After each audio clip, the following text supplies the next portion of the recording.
আপনারা অনেকে বলতেছেন যে আমার নেপালি বউয়ের একটা শাখা কই। অবশেষে শাখা কিনে দিলাম, কিন্তু একটা দিদি কি বলছে দেখুন। দাদা, শাখার টাকাটা আমি দিব ভালোবেসে, আপনাদের ভালো লাগে তাই, আর এত কষ্ট করছেন তাই মন থেকে কমেন্ট করছি। আপনি নক দিয়েন, আমি দিদিকে শাখার টাকাটা দিয়ে দিব।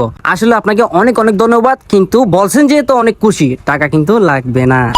এই জন্য আমি তাড়াতাড়ি করে অর্ডার করে আমি এই শাখাগুলো নিয়ে দিয়েছি। এই শাখাগুলোর দাম হচ্ছে কত, 2000, মানে 2000 টাকা।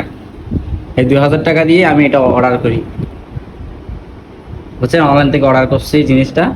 এগুলো আসলে টাকা হাতে ছিল না, তো সরি, টাকা টাকা ছিল মোটামুটি, আমার আসলে ব্যস্ততার কারণে আমার এই শাখাগুলো ওরে কিনে দেওয়া হয় নাই। তো আপনাদের যেভাবে কমেন্ট করতেছেন তাই জন্য তাড়াতাড়ি করে আমি নিয়ে দিলাম, ঠিক আছে। হ্যাঁ, আর আমার নেপালি বউ একটা ভেঙে গেছে, অনেক মন খারাপ ছিল ওর, মানে সবসময় মুড অফ করে থাকতো। হ্যাঁ, এখন অনেক সুন্দর লাগতেছে না।